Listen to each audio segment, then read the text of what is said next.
Peking then, or is it? And the Ting Sao and So from that point Japan. on, it was just kind of, you didn't feel a lot of risk. It was just kind of finishing up Well, your there service and wasn't having a good time. There wasn't the threatening Right. aspects of it. Right. And some of the boats that I were on, there were only 12, 15 people and maybe just one officer. And he wasn't on, if we docked somewhere, he was off with the other officers. And there wasn't a hell of a lot to do. So Did you ever feel, do you think people perceived you as gay? Do you think it was obvious at the time? Maybe to other gay people, do you think straight people thought you might be gay? Do you think it was obvious to them? I mean, some gay men it's easier for them to fit in with. I don't know if you at the time, if you felt like you fit in with any group or. Well, there were you were selective about who you. Sure. But you had no shortage of companionship. It sounds like in the Navy. No. Okay. Well, that's interesting. So after the Navy, you ended up. Where did you go after that? You were what 19 now, I guess. Yeah, I was 19. Okay. 20 when almost 20. 45. Yeah, 20. And then you went where from the Navy? Well, I went to Indiana Tech. That's when I got the GI Bill. GI Bill. So they paid for your school after that, right? $75 a month. Wow, that's what the tuition was at Indiana State, Indiana Tech, and that's where you got architecture degree, correct? Yeah. I didn't get a degree from Indiana Tech. Oh, okay. I didn't get that until I got to California. Oh, I didn't know that. Yeah. So but you had a job before you moved to LA. Oh yeah. So you didn't get a degree at Indiana Tech. No. But you had a job out here. That was an engineering school. So why leave? How did the job precipitate out here? I mean, what did you? Oh well, I worked for Bethlehem Steel for a while, in and Indiana. I met some contractors, and they asked me if I'd like to work for them, and that's how I got involved in the construction. Okay, business. so while you were in school, you were working at Bethlehem Steel, and you had a job offer in Los Angeles from them. Yeah. Wow, that's interesting. Yeah. So I did not know that. So you didn't go to school till you got out here to get your architecture degree. Yeah. Wow. So were you going to school while you were working out here at Bethlehem Steel? No. I worked for the construction company had architects that they would assign jobs to, or the owners would. Okay. And I got to working with some of those, and I got the experience. And then you could take the test for the architectural exam, and if you passed it, then it was still the same requirements, but you didn't have to have an architectural degree. Oh, interesting. Now you do. Right. Okay. But there was a lot of grandfathering laws into effect then. That is interesting. Yeah. And I worked for the same company for almost 34 years. There were different owners, but it was the same company. Yeah. So, but not very long after. So you came out here to LA. Now I heard from somebody that you actually had wanted to live in San Francisco. Oh, is that true? Well, sure. Yeah. Well, we were shipped out of Treasure Island when you were in the service. Yeah, that's how that was our port of.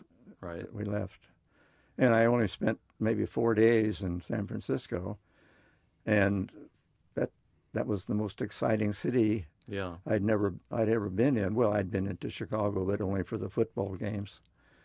And I'd never been to New York or the East Coast. So it was, what was so exciting about San Francisco? Well, I don't know. It was just kind of a free attitude of things. There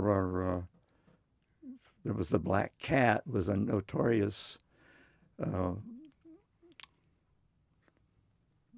bar and frequented by gay people or just a popular bar? Well, it was a mixed group. Yeah. But it didn't get raided as much as some of the others did. So I don't know, who knows how who was being paid off, but it was always safe to go to the Black Cat. That's funny. Where was the Black Cat? Was it right in downtown? downtown? Yeah, downtown San Francisco.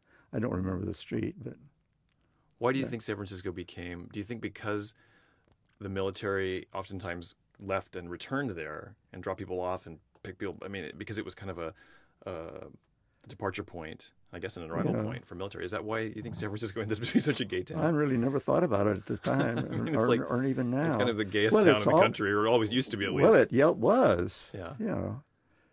Maybe all the military guys, the gay ones, decided they got there and loved it and just decided to stay there. Because maybe like you, they were from, all over the country and had never experienced such a great place. Well, there were a lot more gay bars and restaurants in Hollywood, though, then. Oh, really? Well, comparable in the 50s and 70s. Well, sure. Yeah. But, okay. They were still getting raided by the vice squads and things like that. So that that happened to you frequently?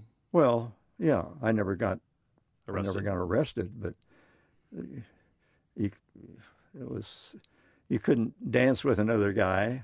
You'd have to grab the nearest girl at the bar stool when you're out on the dance floor. It was so even the lights would come on and. Well, you mean if they were being raided? You mean? Yeah.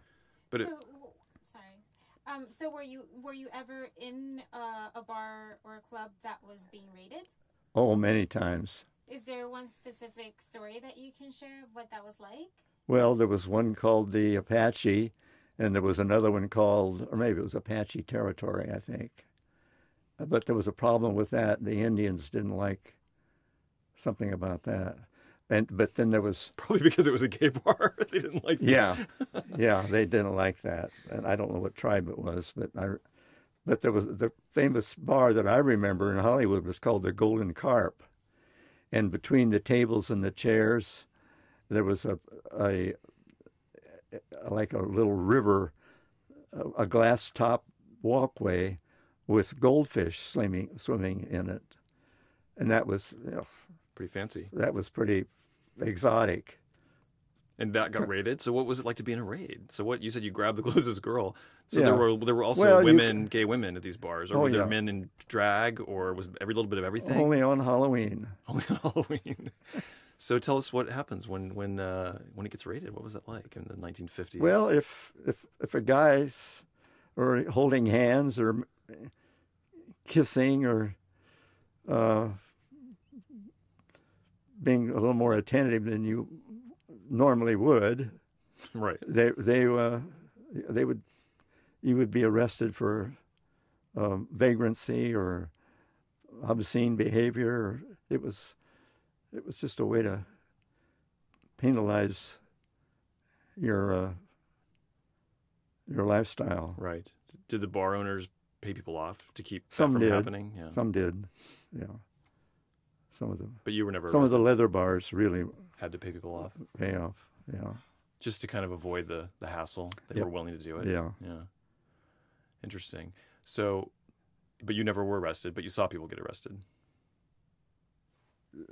Well, it was obviously. It was always on your mind if they came stomping through the front door. Gosh, well, it's one of the things that happened, a number of years later. But talking about this subject, I mean, I'll bring this up now because I think it's interesting. You were about 40, early 40s. I think you were about 42 when Stonewall. Oh, yes. Because that would have been 1969. That's 69, yeah. So you would have been 42. Yeah. And here you lived on the West Coast. So, the West Coast being kind of the other epicenter of kind of larger gay communities. I mean, it was pretty much, L.A., San Francisco, New York were the big gay ghettos, they call them, at the time.